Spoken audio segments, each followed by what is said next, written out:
Fem, sekarang kami mau pulang dari desa Mandua Mas Lama. Kami lihat di sini ada pohon durian yang besar. Itu kalau ditebang dan dijadikan papan itu bagus banget ya, Pak. Itu pohon durian kan, Pak? Iya. Tuh, tinggi. Nggak tahu berapa puluh tahun itu umur pohon duriannya. Saya dekatkan ya, Fem. Saya zoom biar bisa lihat besarnya pohon itu. Tuh, besar sekali. Tuh, diameternya itu kalau meluk itu dua orang udah bisa lah meluk muter ya, Pak. Iya.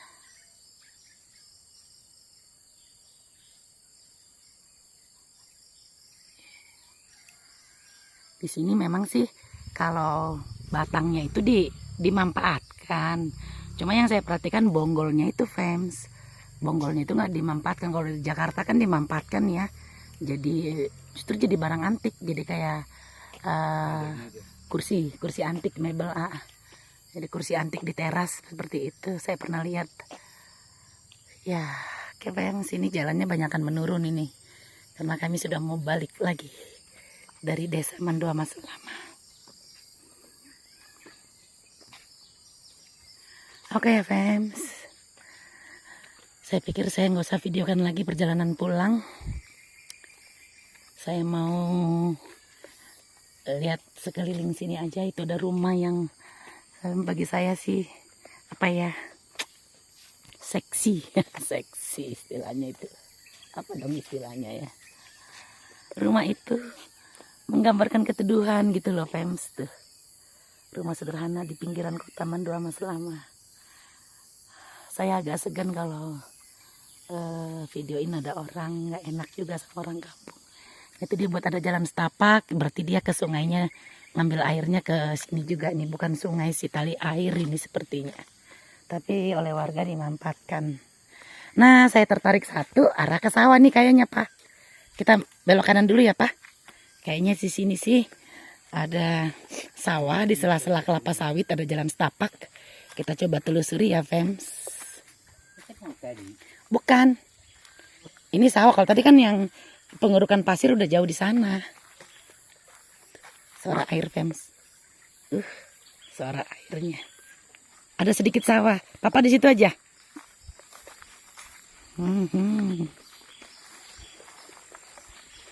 Jalan setapak. Kita lihat. Ada kadal. Saya takut. Penakut ternyata. Oh, ini dia. Tapi padinya kurang bagus, Fem. Ya. Kemarin juga saya ngomong-ngomong sama warga.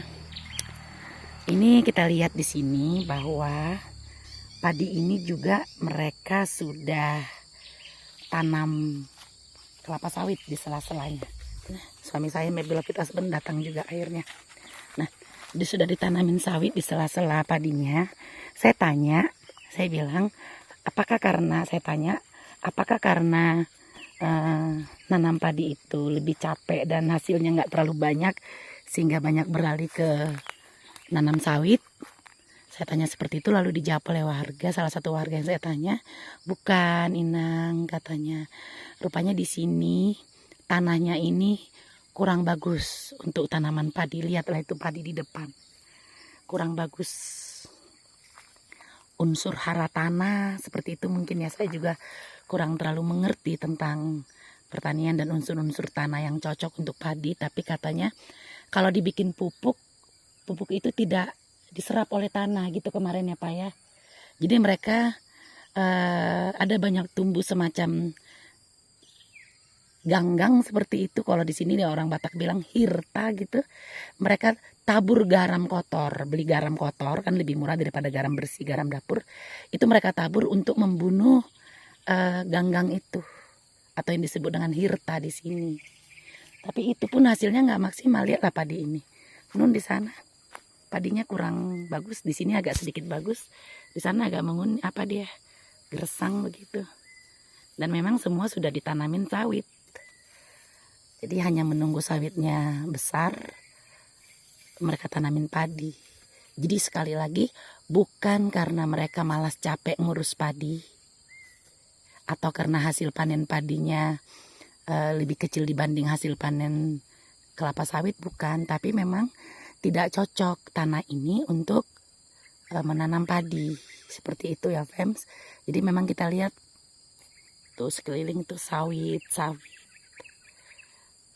Ada juga pohon karet atau rambungan yang kami bilang. Nah, selalu ada, saya lihat di ladang itu selalu ada pohon durian nih, lihat nih. Tuh. Dan satu yang unik Fems, kalau saya dengar cerita, dan ini juga waktu kecil saya dengar cerita di kampung opung saya, dan saya lihat sendiri malah, pohon durian itu uniknya kalau di kampung ya. Walaupun itu pohon kita, kalau misalnya jatuh, lalu pagi-pagi tetangga ikut nyari, boleh. Bahkan kalau tetangga nyari, kita nyari, lalu tetangga yang dapat, yaitu untuk tetangga. Itu kalau durian jatuh, itu hukumnya katanya. Kecuali kalau metik. Nah kalau metik itu pemilik saja yang boleh. Tapi kalau duriannya sudah jatuh, itu kalau kita bareng nyari dengan pemilik, kita duluan dapat, yaitu milik kita. Mungkin itu juga, saya baru kepikiran Pak. Mungkin itu juga makanya disebut bagai mendapat durian runtuh. Bisa jadi Fems, saya jadi teringat pepatah itu, bagai mendapat durian runtuh. Mungkin itu mungkin di banyak daerah juga seperti itu. Saya nggak tahu di kampung saudara saya semua yang lain bagaimana. Dan saya berpikir tadi bisa jadi itu. Kenapa orang tua kita bikin pepatah bagai mendapat durian runtuh? Karena kalau durian itu runtuh, itu milik siapa saja yang ada di situ. Tidak harus pemiliknya yang mengambil. Itu logika saya ya Fems, mohon maaf kalau salah. Oke, ini perjalanan pulang gak usah direkam. Yang di jalannya saya rekam untuk belok-belok seperti ini saja. Sekali lagi, salam sejahtera untuk kita semua. Tuhan memberkati, selamat beraktivitas. Shalom. Oke Fems, kita keluar dari sawah yang sedikit tadi. Saya mau lihat lagi sungai yang tadi ibu-ibu ada nyuci piring, atau tali air sih tepatnya, karena memang kecil. Saya mau lihat airnya jernih nggak sih. Tadi nggak sempat sampai ke bawah karena langsung ngobrol sama ibu-ibunya. Oh, dia nyucinya di sini Fems. Oh, airnya jernih. Coba saya deketin ya Fems. Bening airnya. Tuh. Pengen mandi. Iya, bening Fems. Jadi ini dimanfaatkan warga yang tidak mempunyai sumur pribadi di rumah untuk cuci mandi. Tapi kalau untuk masak mereka tetap minta ke tetangga yang punya sumur katanya. Dengar suara air jatuh.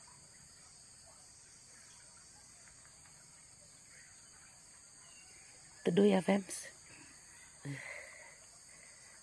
Rumah di atas sana.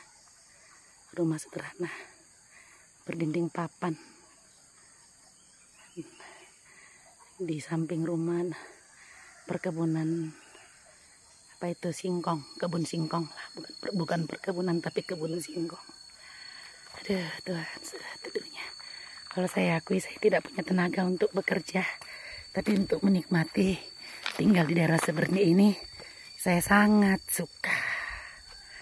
Udaranya seger, adem, suasana tenang. Yang terdengar adalah kicauan burung, desiran angin di daun bambu. Ini kebetulan angin tidak bertiup. Kalau pas bertiup ini pasti enak nih suara di daun bambu ini. Oke.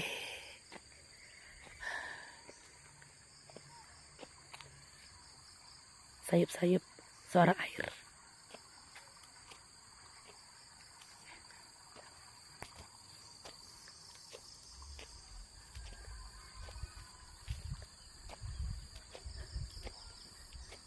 Sawitnya mulai berbuah, biji pasir istilahnya. Diselipin lagi tanaman singkong, tumpi kayu. Oh iya, Saya ada dengar istilah orang Batak, lateung mulupulup. Saya juga baru tahu pohon lateung itu dan buah lateung itu seperti apa. Itu dia fans bagi yang belum tahu seperti saya. Dan dia biasa memang tumbuh di pinggir sungai. Itu dia. Itu buahnya yang kecil-kecil itu. Nah, buahnya kecil-kecil tuh nempel di pohon.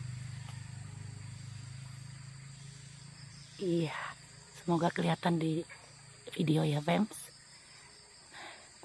Kalau nggak salah ini yang sebut pohon lateung atau buah lateung. Jadi ini buahnya ini kalau jatuh kan karena ditanam tumbuhnya di pinggir sungai, jatuhnya kan ke air. Nah dia di situ timbul tenggelam, itu mulupulup. Makanya disebut istilahnya lateung mulupulup. Nah yang kedua ada juga istilah songon lateung doho, seperti lateungnya kau gitu ya. Lateung itu berarti buah yang tidak berguna. Karena buah ini nggak bisa dimakan ya Pak, nggak bisa dikonsumsi. Jadi tidak berguna. Jadi kalau dibilang lateungon, lateung kau gitu kan, itu maksudnya kau nggak berguna. Seperti lateung, seperti buah lateung. Pohonnya besar, buahnya kecil, dan buahnya pun nggak kemakan gitu loh. Jadi tidak berguna. Oke fans, semoga yang belum tahu pohon lateung sekarang sudah menjadi tahu. Oke, kita lanjut. Pelan-pelan.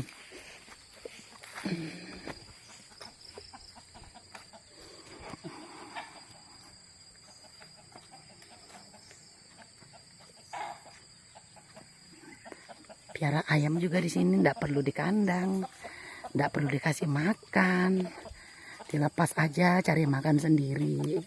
Apa? Iya, aneh ya. Jantan yang ituin anaknya.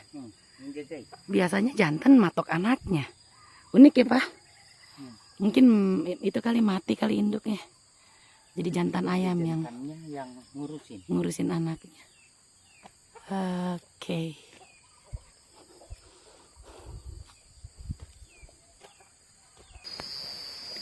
Fans, dalam perjalanan pulang saya coba menyimpang lagi ya ke sebelah kiri. Di sini ada tali air atau kalau kami bilang di 50 paret di tengah kebun sawit. Suaranya enak didengar, suara jatuhnya air di batu.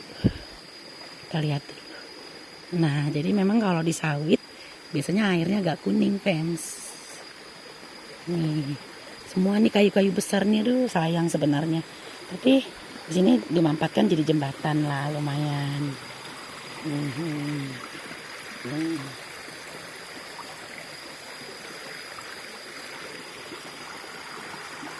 Tuh di sana tuh kali airnya udah dibikin tembok, di sini enggak. Ini karena sungai ya. Sungai yang tadi mengalir sampai ke sana tuh, sampai ke pengerukan pasir tadi. Nah, ini yang saya bilang gubuk tadi.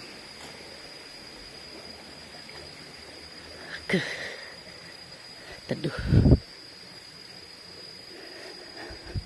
Saya pribadi sih lebih suka hutan asri daripada rindang tapi kelapa sawit. Kurang adem. Kurang dingin. Karena memang daun kelapa sawit itu tidak menyerap panas. Ini rumah penginapan pemilik atau pekerja kalau pas panen sepertinya, untuk ngejaga panennya belum sempat diangkat seperti itu. Gubuk, bukan rumah, gubuk penginapan. Kita lihat dulu. Ya, seperti itu bentuknya.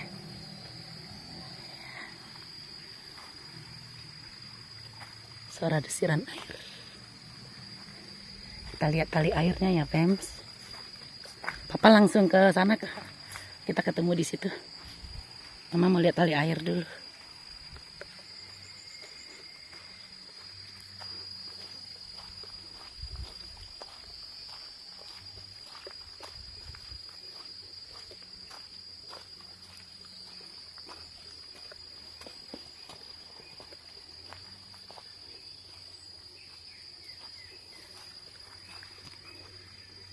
Oh, airnya seperti ini, fans. Iya.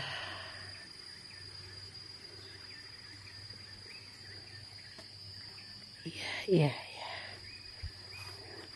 Lumayan besar ini dananya kan untuk membangun tali air ini. Dan ini yang membangun kalau menurut saya sih pribadi, karena dia di perkebunan milik pribadi, beda dengan jembatan yang tadi. Itu memang untuk ke semua warga, karena sawah atau kebun di situ, kebun sawit bukan cuma satu orang pemiliknya. Nah, ini ada lagi belokan ke ladang. Ini belokan ke ladang lagi nih Pak. Ada banyak yang keluar juga dari sini tadi, nggak usah. Ya nggak usah masuk kita ke sini. Ya mau masuk nggak? Ayo. Nah suami saya tertantang mau masuk lagi. Ada satu belokan lagi selain galian pasir tadi. Ya selain galian pasir ada belokan ke kiri lagi, dan ada, kita lihat ada ada tiga motor tadi kali ya Pak ya. Keluar dari sini berarti ada perladangan atau apa di sini. Kita ingin tahu, ingin lihat ke dalam, ada kerukan pasir lagi kah atau ladang kah? Ini kebun karet atau rambung, sedikit, tak terlalu banyak. Di sebelah kiri sawit, itu pun nggak terlalu terurus. Setelah karet sebelah kanan ada sawit yang baru ditanam, tapi ini nggak tahu kering juga nih. Ini mungkin kalau saya lihat rumputnya itu dirondap ya Pak, rumputnya ya.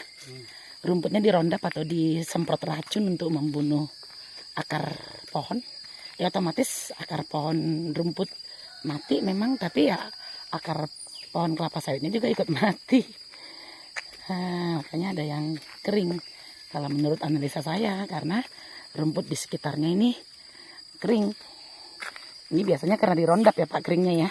Karena sekarang bukan musim kemarau, jadi ini bukan kering karena musim kemarau, tapi karena diracun. Jenis racunnya atau nama racunnya rondap. Ini dia. Oke.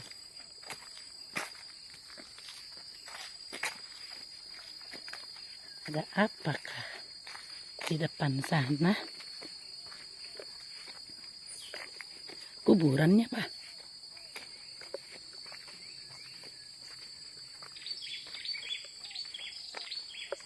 Oh ladang Pak, jauh.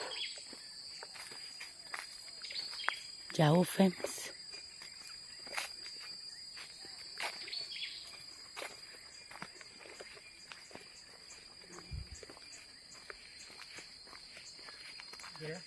Udah ya, jauh.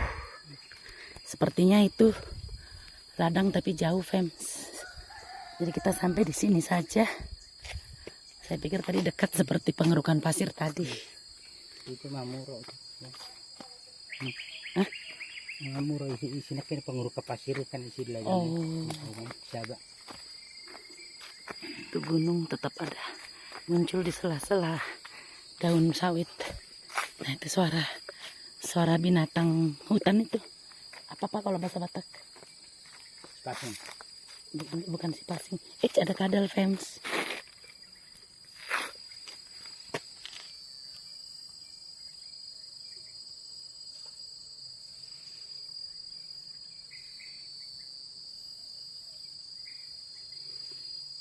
Nggak pergi pula deh.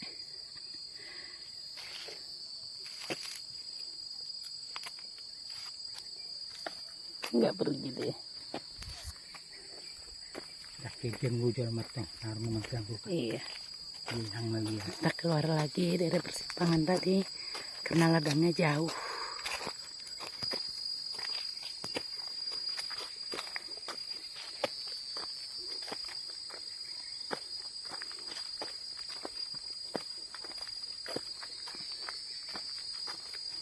Dengarkan Pem suara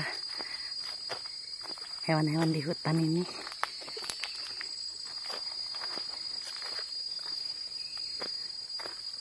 Itu hewannya kecil ya Pak terbangnya. Ini apa, serai? Bukan pohon serai. Sanggar. Sanggar. Oh, kalau orang Batak bilang sanggar. Ini biasa dipakai untuk bikin sangkar burung. Ya Pak ya?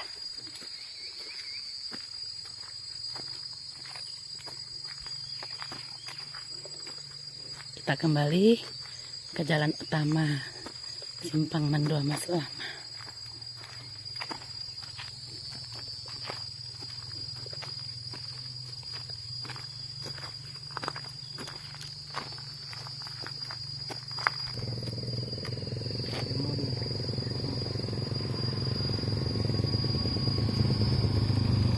Di sana mang. Ladang do di siamang.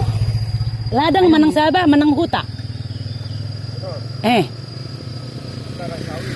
Ladang sawit. Tuh ada hutan sih. Ada huta sih. Oh, jalan pintas tuh dia. Oh, tong. Oh. Dari kita mutar atau buti. Oke, jadi nasian huta do amang nang tesan. Ale jalan pintas. Oh. Nah, turun lagi motor kereta keluar itu. Bah, gudang kareta na dong do hutan naran nami ape? Tu si hami dauhir dang adong. Kereta. Oh, jalan pintas do teh amang. Lo. Oke, mama lihat mamang, mama lihat hati-hati. Oh, Pems, itu ternyata jalan pintas ke desa Sikoling-Koling ya Pak? Iya mungkin. Yang arah pasar Mandua Mas Baru. Tadi ada bapak yang saya tanya itu, beliau katakan jalan ini beliau mengantar air mineral dari desa Sikoling-Koling ke Mandua Mas Lama, tapi tidak lewat jalan utama, melainkan jalan pintas. Itu tadi ya Pems ya. Lantas tadi waktu kami ke dalam nggak ada rumah, sawit, karet gitu yang ada. Ternyata itu jalan pintas, Pems. Kami sudah hampir sampai ke Simpang Mandua Mas Lama. Ini jalan ini kemarin sudah kita lihat jalan setapak menuju ladang. Oh iya. Udah mama ke sana itu ke kebun sawit doang. Udah ke sana kemarin. Oke. Nanjak. Lumayan nih tanjakannya, Pems. Tapi karena Memi Bella Fit Husband bawa tongkat, jadi beliau tidak perlu ditolong ya Pak ya. Cukup pakai tongkat sekalian mengolahraga, mengolah tubuh. Wah, sehat dan sehat jiwa dulu. Setelah itu sehat olahraganya. Puji Tuhan.